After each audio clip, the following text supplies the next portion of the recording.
Alright, well, here's the catch can that I bought. It's from Evo Energy from Amazon. And it pretty much came with all the fittings and the lines, except it didn't come with these. These are press-in fillings that I also got from Amazon. And what's cool about these is it came with this cap, so that way I don't have to put a piece of wood there to hammer it in. I'll just put the cap. It's like a tool, and then you hammer it with a rubber mallet into the valve cover because they are press-in fittings. Then I bought this from Ace Hardware. Here's like all the information if you want to replicate this to a T, but it's all custom. You can use any rebar, any type of bracketry that you want to be able to mount it. So here's the catch can that came with the car when I originally bought it. This line right here, the inlet line, goes to the valve cover, the little nipple right here, and then this part right here goes into the intake. There's another nipple back here, a little small one, and that runs to the outlet right here. So the plan is to delete this whole setup, put the new catch can, mount it here, and then run these two ports going into the catch can, like how you're supposed to do it. But to be able to do that, I guess I have to either pull off this hose. So it's right here to this PCB and cap it off, and then cap off the other end, obviously, so I don't have unmetered air going in. And yeah, it should be a simple install.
Alright, as you saw, I got this main bracket bolted on, and then I still have this rebar. So I made some measurements where I'm gonna bend it. So this is where I'm gonna bend it 90 degrees so it can go into that rib nut that's already there. And then this right here is where I'm gonna cut it, because obviously it's too long. So I'm gonna cut it first, then I'm gonna take out the filter so that way I can get this on the vise and just bend it basically 90 degrees, and then drill a hole maybe right about here. I'll probably put it back on the car and measure it, and then drill a hole right about here, so that way it'll just be fully mounted on. So let's do that.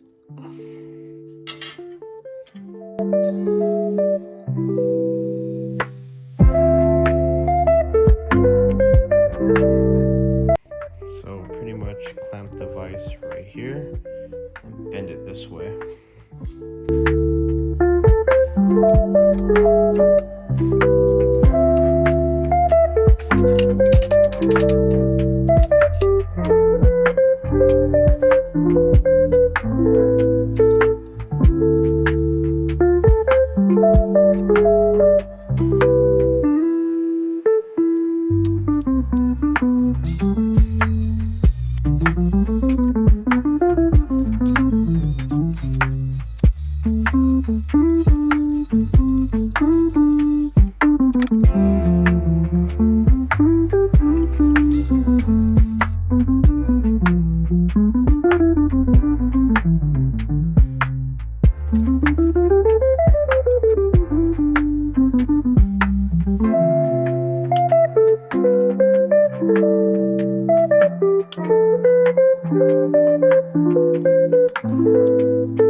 Alright guys, I ran into my first problem.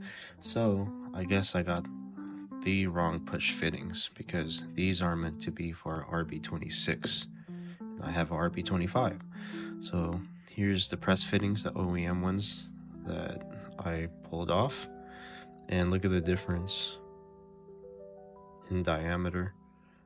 So these are too big. They won't press into the valve cover, because obviously they're too big. So the RB26 one is 21.6 millimeters or so. RB25 one, it's 15.8, 15.9, I believe. Yeah, so these are not gonna work. So I ordered radium ones, and they should be here in like 2 weeks. Alright, it's been about a week, so here are the new ones. Yeah, they're definitely smaller than the other ones.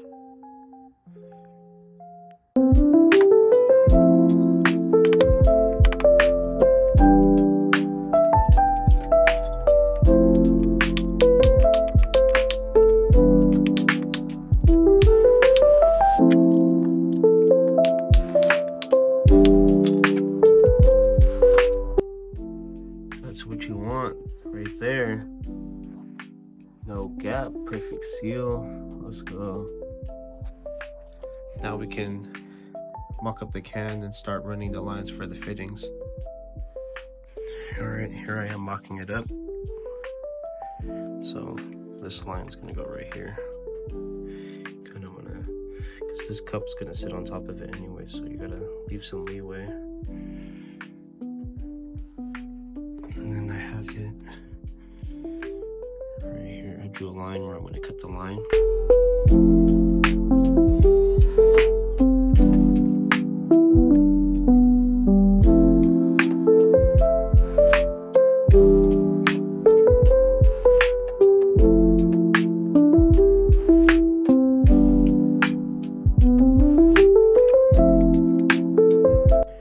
Right, there's the first line done. I kind of screwed this up a little bit. I didn't have the right tools for AN lines, but this one I did good because I put some cardboard between the vise. So I'm not happy about that, but it's all good. I'll just black nail polish or something.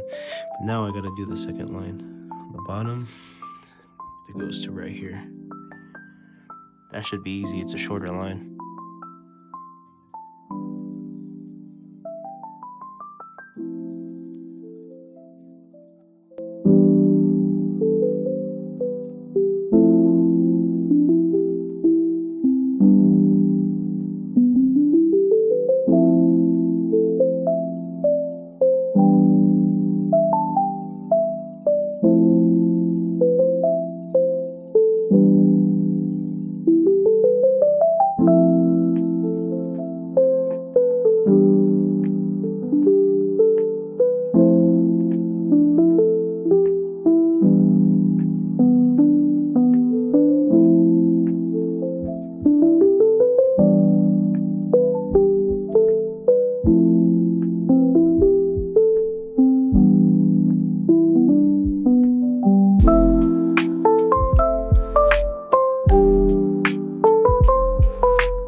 So, got it completed. Here it is. Into atmosphere. So where it was before, I capped it off right about there on the old catch can setup. I simplified it. I blocked off the PCV right here. We have a RB25D18 Neo. There's a PCV right here. Or I guess these valve covers do, because some of them don't have the PCV right there. Some of them are in the back, so mine just happens to be right there. So check right there, because you have to cap it off. That way you can rely solely on the catch can to do the work, and not the PCV. So I'm gonna turn on the car, spray it with soapy water, and see if I have any leaks on my new fittings. Alright, got it running. Hit it with some soapy water now.